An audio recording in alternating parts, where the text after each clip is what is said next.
La caída de la monarquía y la proclamación de la Segunda República, el 14 de abril de 1931, abrieron en España la última fase de un proceso de ruptura social y política perceptible desde los primeros años del siglo. Dividida por diferencias irreconciliables, la sociedad española no fue capaz de responder al reto de modernización y democracia que le exigían los nuevos gobernantes republicanos. Durante 5 años, el abismo que separaba a la España pobre de la España rica, a la de izquierdas de la de derechas, a la católica de la anticlerical, se fue ahondando lenta pero inexorablemente. A comienzos de 1936, el gobierno de Portela Valladares convocó elecciones legislativas. Concurrieron a ellas dos grandes coaliciones de partidos. Una, de signo derechista, tenía en la cera el Partido Católico que dirigía José María Gil Robles, su fuerza mayoritaria. La otra, el Frente Popular, agrupaba tras la figura de Manuel Azaña a republicanos de izquierda, socialistas y comunistas. El 16 de febrero, el Frente Popular alcanzó la mayoría parlamentaria y se dispuso a gobernar. La derecha, consciente de que los resultados electorales cuestionaban su tradicional hegemonía social y política, comenzó a buscar en el golpismo militar el triunfo que las urnas le habían negado. La extrema izquierda, deseosa de rápidas transformaciones y consciente de la oportunidad histórica que se le presentaba, recurriría a las movilizaciones masivas y vigilaba para que la reacción derechista no frustrase los resultados de la victoria del Frente Popular.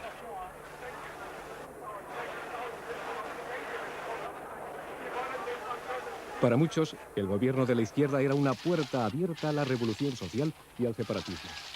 No importaba que el gabinete Azaña careciese de representantes de los partidos obreros o que aplicara el programa electoral Frente Populista con notable moderación. Hechos como la vuelta a la presidencia de la Generalitat de Cataluña del Lluís Companys constituían para los conservadores signos inequívocos de que el triunfo del comunismo estaba próximo.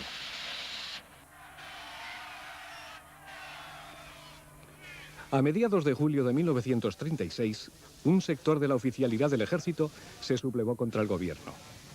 Impulsados por las organizaciones derechistas, los conspiradores habían preparado un minucioso plan coordinado desde Pamplona por el general Mola. La jefatura de la sublevación recaía nominalmente en el general monárquico José Sanjurjo. El golpe de Estado, apoyado por elementos civiles, fundamentalmente falangistas y requetés carlistas, se desarrolló sin gran coordinación entre el 17 y el 20 de julio. En Canarias, Marruecos y varias ciudades de la península, los militares rebeldes se hicieron con el control sin hallar apenas resistencia. En pocos días, la geografía española se dividió en dos zonas de guerra, obediente la una a las autoridades de la República, controlada por los generales golpistas y sus auxiliares civiles la otra. La vida de la población cambió radicalmente. Una implacable persecución se desató en cada zona contra los partidarios del otro bando. Políticos, sindicalistas, militares o religiosos que no lograron huir al extranjero o alcanzar las líneas de sus correligionarios perdieron la libertad. Las milicias, formadas por civiles voluntarios y enterradas por militares profesionales, asumieron el control del orden público y la tarea de limpiar la retaguardia de adversarios. Luego, con mayor o menor rapidez, marcharon hacia unos frentes que estaban aún por delimitar.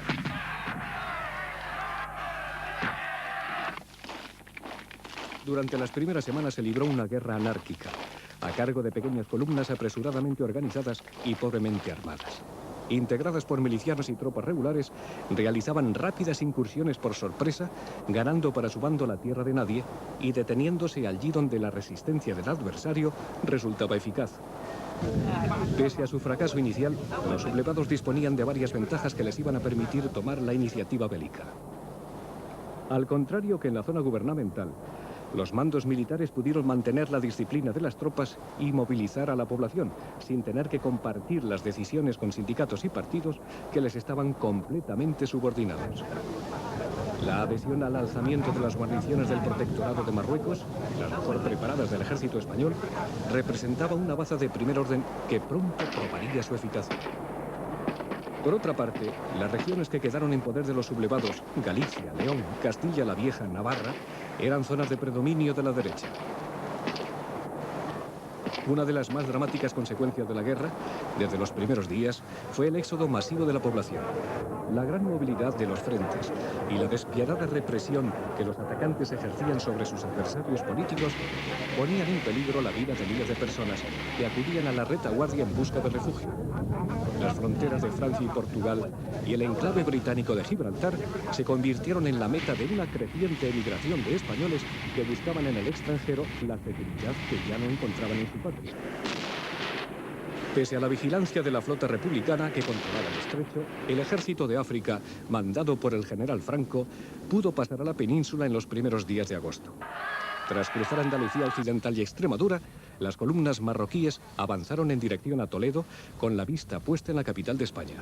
Por su parte, Mola operaba en Guipúzcoa para cerrar la frontera francesa y sus columnas combatían en los pasos de la sierra madrileña, donde las fuerzas gubernamentales habían frenado su avance hacia la capital.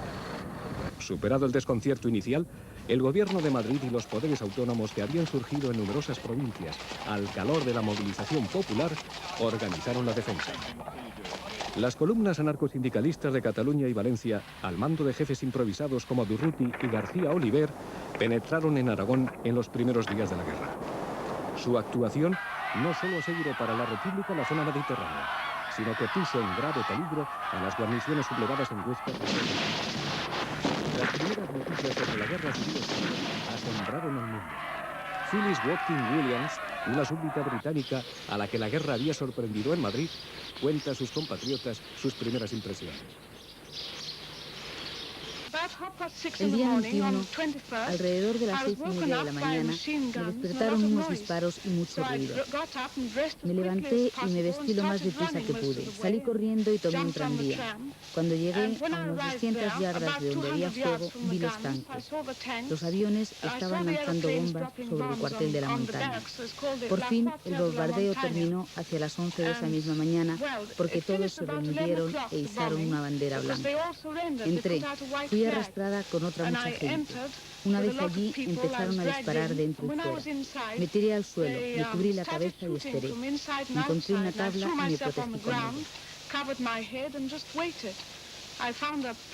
Como solía ir a diario a los restaurantes, me encontraba con las milicias comunistas.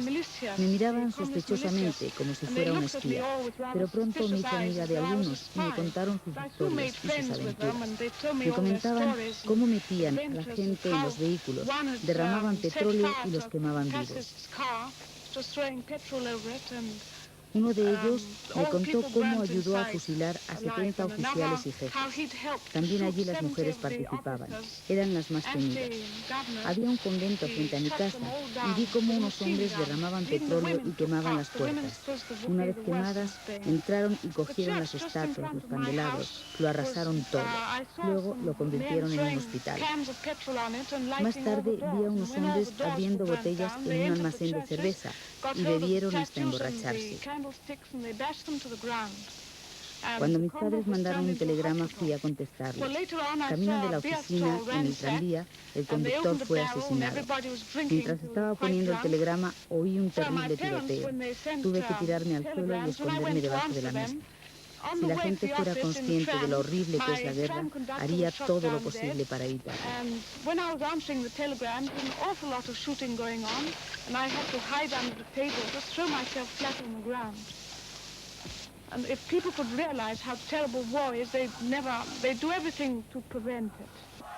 Por el momento, la partida estaba en tablas.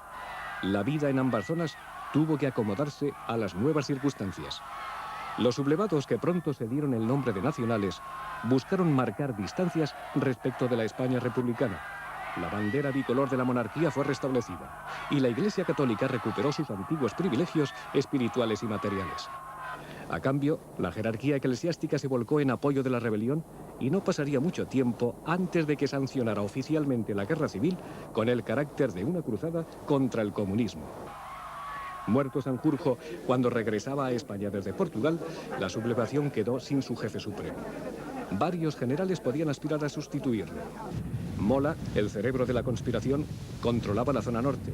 Cabanellas, alzado en Zaragoza, era el general más antiguo, aunque su presunto pasado masónico le restaba posibilidades. Queipo del Llano gobernaba sin rivales en Andalucía y Franco, como jefe del ejército de África, podía hacer valer el peso de sus unidades de élite.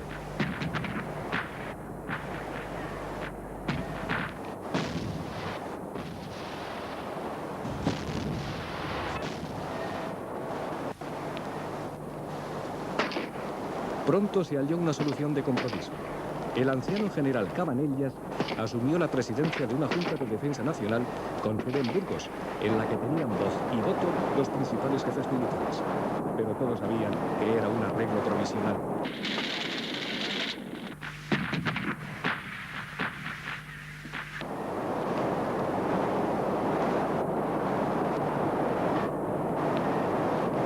Pese a los esfuerzos de Gran Bretaña y Francia por aislar el conflicto español, este alcanzó enseguida una dimensión internacional. La Italia fascista envió a los sublevados los aviones que trasladaron a la península los primeros contingentes de tropas de Marruecos y posteriormente contribuyó con grandes cantidades de armas y de soldados. Los aviones de la Legión Cóndor alemana fueron también eficacísimos colaboradores del ejército franquista. Sus bombardeos masivos sobre la retaguardia enemiga preludiaban uno de los aspectos más terroríficos de la Segunda Guerra Mundial. La República no tuvo igual suerte con las potencias democráticas. Cerrada la frontera francesa, el gobierno tuvo que pedir ayuda a la Rusia de Stalin. El 1 de octubre de 1936, la Junta Técnica designó a Francisco Franco jefe del Estado y comandante supremo de los ejércitos. Mola, Queipo y los demás generales quedaron subordinados a su autoridad, aunque siguieron conservando bastante autonomía en el mando de sus tropas.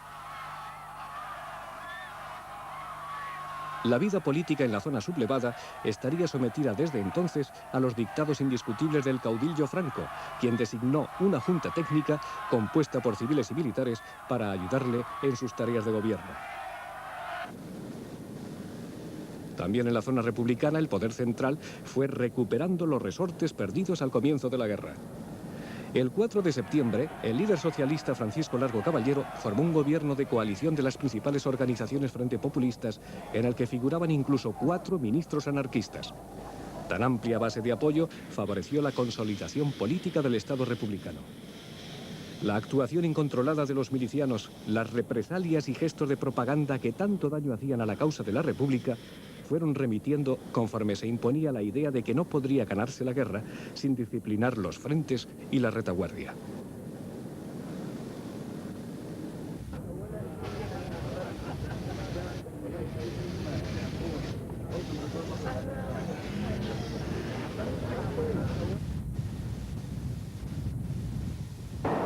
A comienzos de noviembre de 1936, Franco dio la orden para el ataque definitivo contra Madrid. Si la capital, cercada por el norte, por el oeste y por el sur, caía, era posible que la resistencia republicana se derrumbase. La ocupación de Toledo, donde el coronel Moscardó había resistido un largo asedio encerrado en el Alcázar, representaba un duro golpe a la moral de los republicanos y la conquista de Madrid parecía empresa fácil.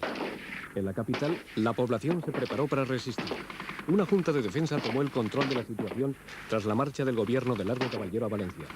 Bajo la dirección del general Miaja se construyeron fortificaciones y se preparó un plan de defensa. Durante semanas, Madrid fue víctima de un intenso bombardeo de la aviación y la artillería. Se combatía cuerpo a cuerpo en Carabanchel, en la Casa de Campo, en la ciudad universitaria. La España republicana se volcó en ayuda de la ciudad sitiada y el concurso de las brigadas internacionales contribuyó a mantener la moral de la población. Y Madrid resistió.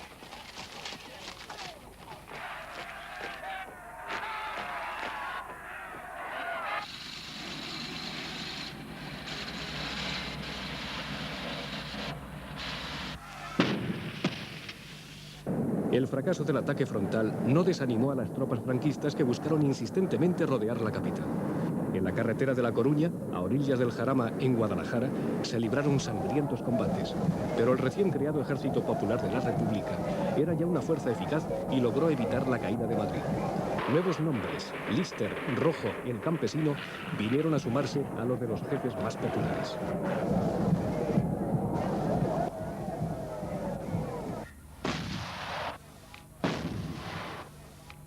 Pese a su fracaso ante Madrid, el ejército franquista continuó aumentando su capacidad ofensiva y operando en varios frentes simultáneos. En febrero de 1937, mientras se libraba la batalla del Jarama, columnas andaluzas y camisas negras italianos tomaron Málaga y ocuparon el litoral hasta Motril.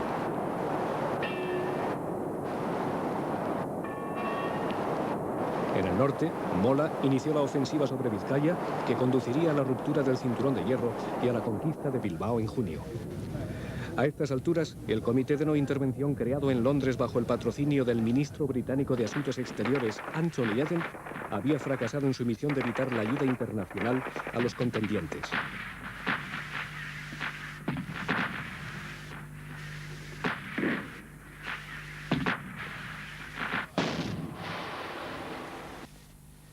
Francia y Gran Bretaña terminaron admitiendo el apoyo italo-alemán a Franco, sin que acciones como el brutal bombardeo de Guernica por la Legión Cóndor les animasen a auxiliar a la República. La solidaridad de los sectores progresistas de todo el mundo o la ayuda soviética no bastaban para compensar el creciente aislamiento del gobierno de Valencia. La Guerra Civil Española fue uno de los principales acontecimientos periodísticos del siglo XX. Desde las trincheras de los atacantes, este corresponsal británico informa a sus oyentes. Estamos a 3 millas de la capital de España. La ciudad está ante nuestros ojos. Parece que pudiéramos tocarla.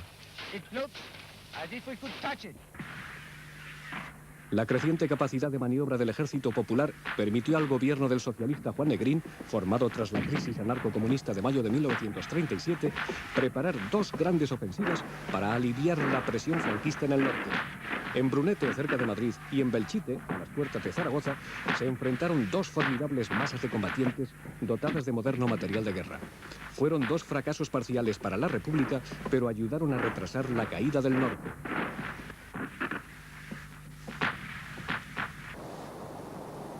El avance franquista por la cornisa cantábrica, desde Bilbao a Gijón, provocó un éxodo masivo.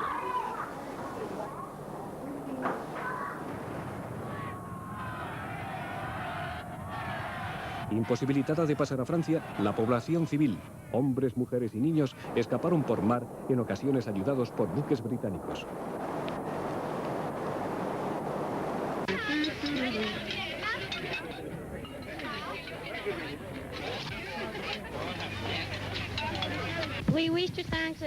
Queremos agradecer a los ingleses su amabilidad. Aquí nos sentimos mucho mejor que en Bilbao.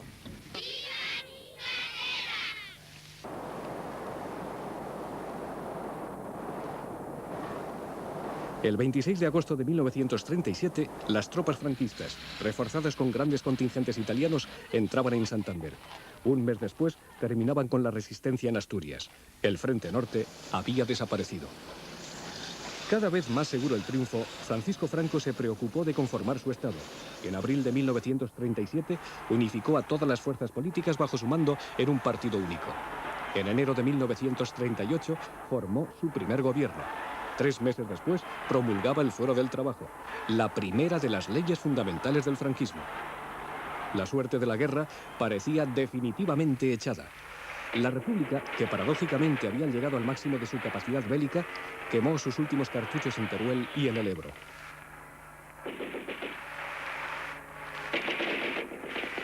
Lenta pero sistemáticamente, precedidos por la obra destructora de la artillería y de los bombarderos, los ejércitos franquistas alcanzaron el Mediterráneo y entraron en Cataluña.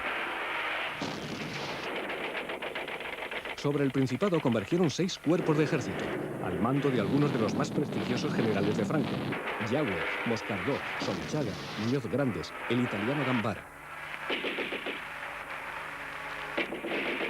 La resistencia desesperada del ejército republicano no pudo evitar la caída de Cataluña. El 15 de enero de 1939, el enemigo entró en Tarragona, el 26 en Barcelona. A comienzos de febrero, los franquistas alcanzaban la frontera francesa. Como los antiguos caudillos militares, Franco hizo una entrada triunfal en la ciudad condal. La guerra estaba prácticamente terminada. En la región centro permanecía aún un numeroso ejército republicano, pero a menos que las circunstancias internacionales variasen, su rendición era inevitable. En la base naval de Cartagena estalló una sublevación que solo pudo ser vencida tras duros combates por tropas afectas al gobierno Negrín. En Madrid, un golpe de Estado encabezado por el coronel Casado precipitó la capitulación de la ciudad.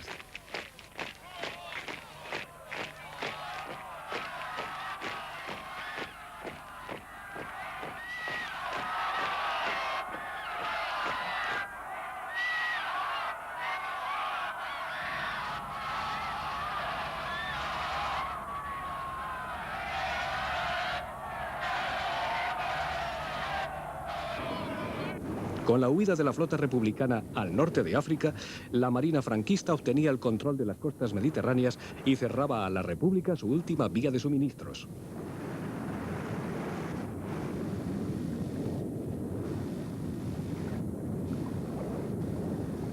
En el plano internacional, la última fase de la guerra civil coincidió con el agravamiento de las tensiones europeas, fruto del expansionismo de Italia y de Alemania.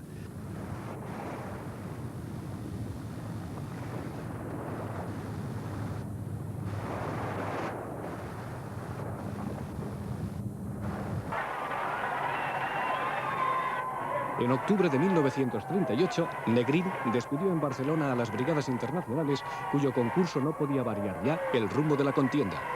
Los internacionales, como estos voluntarios británicos, regresaron a sus hogares, pero no pasarían muchos meses antes de que volvieran a tomar las armas en defensa de sus ideales. La Segunda Guerra Mundial estaba a punto de comenzar.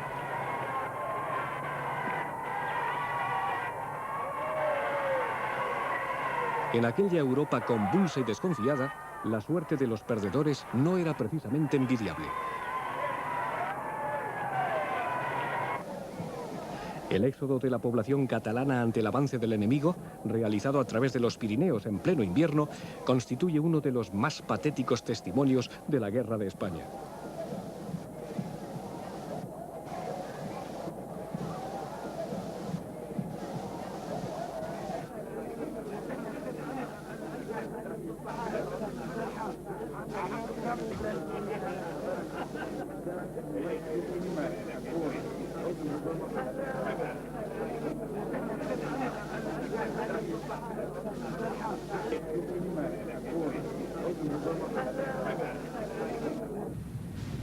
En Francia les esperaba el campo de concentración.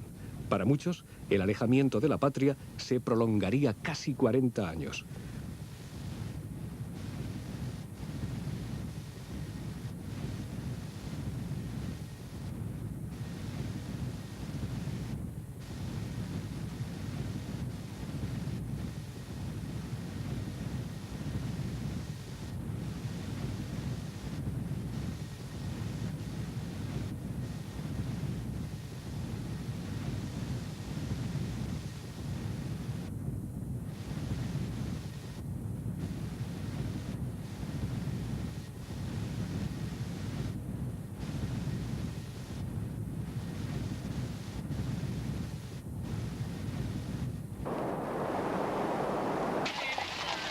Para Franco había llegado la hora de triunfo y del reconocimiento internacional. A comienzos de 1939, su régimen fue reconocido por Londres y París. En marzo, el general se vinculaba aún más a las potencias fascistas al adherirse al pacto anticomintern. Tras la caída de Madrid, el final de la guerra era cuestión de días. El 1 de abril de 1939, Francisco Franco comunicaba a su pueblo y al mundo la victoria de sus ejércitos. Para unos, para los vencedores, era el final de la incertidumbre y el inicio de tarea de reconstrucción. Para otros, para los vencidos, significaba la cárcel o el exilio. Para los demócratas de todo signo, se abría una larga noche para España, cuyo final no alcanzaba a otearse en el horizonte.